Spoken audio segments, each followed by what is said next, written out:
আপনাদের মাঝে নিয়ে আসলাম দুর্দান্ত স্বাদের একটি পিঠার রেসিপি। তো আপনারা দেখে বুঝতে পারছেন আপনাদের আজকে শেয়ার করব পাটিসাপটা পিঠার রেসিপি। আশা করি কেউ স্কিপ করবেন না, সম্পূর্ণ ভিডিওটি দেখবেন, তো অনেক কাজে আসবে। কেউ ভিডিওটি স্কিপ করবেন না। হাই এভরিওয়ান, আসসালামু আলাইকুম। আপনারা সবাই কেমন আছেন? আশা করি সবাই অনেক ভালো আছেন। আলহামদুলিল্লাহ আমরাও ভালো আছি। তো এখানে আমি আনাম একটা নারিকেল কুড়িয়ে নিয়েছি, এখানে নিয়েছি কিছুটা চিনি, আর হচ্ছে তেজপাতা, 3টা এলাচ, আর হচ্ছে সুজি, আর 2 লিটার দুধ দিয়ে আমি এই সুজি হালুয়াটা রান্না করব। তো দেখতেই পাচ্ছেন, এই তো আমি 2 লিটার দুধ জাল করে নিয়েছি। এর মধ্যে দিয়ে দিলাম একটা তেজপাতা, 3টা এলাচ। তো এই তো এখন আমি ভালো করে নেড়ে চেড়ে এটাকে, কিন্তু অনেক আগে থেকে আমি জাল করে নিয়েছি। দুধের কালারটা দেখে হয়তো বুঝতে পারছেন অনেক ঘন হয়ে গেছে। তো এটা হচ্ছে আমি রাইস কুকারে রান্না করছি। তো অনেকক্ষণ জাল করে নেওয়ার পর হচ্ছে আমি চিনি অ্যাড করে দেব। তো একে একে সব কিছুই অ্যাড করে দিচ্ছি। কেউ ভিডিওটা স্কিপ করবেন না, আশা করি আপনাদের কাজে আসবে। তো এই তো আমি আস্তে আস্তে চিনিটা দিয়ে দিচ্ছি। আপনারা যে যেমন মিষ্টি খাবেন ওই পরিমাণে চিনিটা অ্যাড করবেন। তো এই তো আমি চিনি দিয়ে অনেকক্ষণ নেড়ে চেড়ে এখন হচ্ছে আবার নারিকেল কোড়ানোগুলো দিয়ে দিচ্ছি। তো নারিকেলটা আবার ভালো করে জাল দেওয়ার পর হচ্ছে আমি সুজি ব্যবহার করব, সুজিটা অ্যাড করব।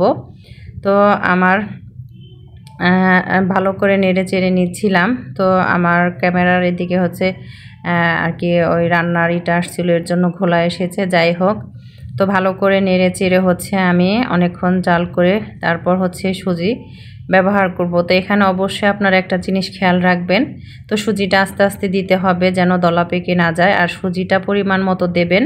তো আমি 2 লিটার দুধ নিয়েছি, ওই পরিমাণে আমি সুজিটা অ্যাড করব। সুজিটা রান্নার পর কিন্তু অনেকটাই ফুলে ওঠে, ঘন হয়ে যায়, এর জন্য অবশ্যই সাবধানতা অবলম্বন করবেন।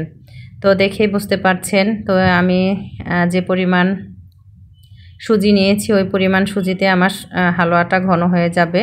তো আমি এখানে একটা পুরো নারকেল দিয়ে দিয়েছি 2 লিটার দুধে। এখন দেখতেই পাচ্ছেন আমার সুজিটা অনেকটাই কিন্তু ঘন হয়ে গেছে। তো এটা নামানোর পর ঠান্ডা হওয়ার পর কিন্তু আরও ঘন হয়ে যাবে। তো আমি ঠান্ডা করার জন্য একটা ফ্রিজে বেড়ে নিয়েছি। তো আমি বাদাম, কিশমিশ আর হচ্ছে জাফরান দিয়ে নিয়েছি পরিবেশন করার জন্য। দেখতে কিন্তু মাশাআল্লাহ অনেক সুন্দর হয়েছে। তো এখানে আমি নিয়ে নিচ্ছি হচ্ছে 2 কাপ চালের গুঁড়ি। তো এটা হচ্ছে আতপ চালের গুঁড়ি, আর 1 কাপ ময়দা। তো অবশ্যই ময়দাটা আপনারা ব্যবহার করবেন, এতে কিন্তু আপনার পিঠার ডোটা সফট হবে, পিঠা শক্ত হবে না। আর আপনারা যদি চালের গুঁড়ি দিয়ে করেন তাহলে কিন্তু শক্ত হয়ে যাবে। তো আমি সব কিছু নেড়ে চেড়ে এখানে সামান্য লবণ, তো তেল, সয়াবিন তেল, দেখতেই পাচ্ছেন এটা সয়াবিন তেল নিয়েছি। তো সয়াবিন তেল দিয়ে চিনি দেব, তো পরিমাণ মতোই দিতে হবে।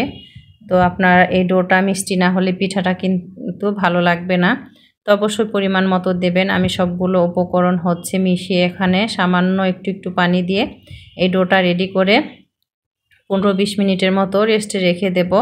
তো এই তো দেখতেই পাচ্ছেন আমি এই ডোটা রেডি করে নিচ্ছি। তো আপনার যে চিনিটা থাকে 15-20 মিনিট রেস্টে রেখে দিলে তো এই ডোটা হচ্ছে অনেক সুন্দর সফট হয়, পিঠাগুলো অনেক সুন্দর হয়, খেতে ভালো লাগে। তো এই তো দেখতেই পাচ্ছেন আমি কি পরিমাণ পাতলা করেছি। তো অবশ্যই আপনাদের এই ডোটা অনেক পাতলা করতে হবে। দেখতেই পাচ্ছেন আপনারা চাপড়ি বানান ওই শেপে আপনার পিঠার ডোটা পাতলা করতে হবে, দেখে বুঝতে পারছেন। তো আমি এখানে চুলায় প্যান বসিয়ে দিয়েছি, সামান্য একটু তেল ব্রাশ করে দিয়েছি।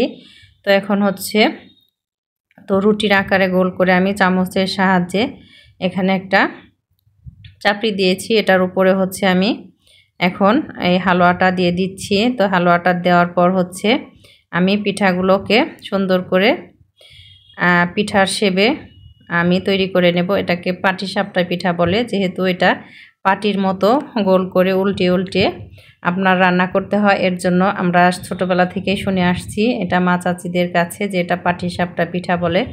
তো আপনাদের এলাকায় কি নামে চেনেন অবশ্যই জানাবেন। তো আমি একে একে দেখতে পাচ্ছেন কয়েকটা বানিয়ে নিয়েছি। তো আমার প্যানে কিন্তু একটুও লাগেনি, যেহেতু আমি এখানে ডোটা তৈরি করার সময় সয়াবিন তেল ব্যবহার করেছি। তো মাশাআল্লাহ মাশাআল্লাহ দেখেই বুঝতে পারছেন কতটা লোভনীয় হয়েছে। তো আপনারা অবশ্যই জানাবেন পিঠাগুলো কেমন হয়েছে। আমার কথায় যদি ভুল ত্রুটি হয়ে থাকে অবশ্যই ক্ষমার দৃষ্টিতে দেখবেন। তো এই তো আমার ফাইনাল লুক পিঠার, তো দেখে বুঝতে পারছেন কতটা টেস্টি হয়েছে। তো তো খেতেও কিন্তু মাশাআল্লাহ অনেক টেস্ট হয়েছিল।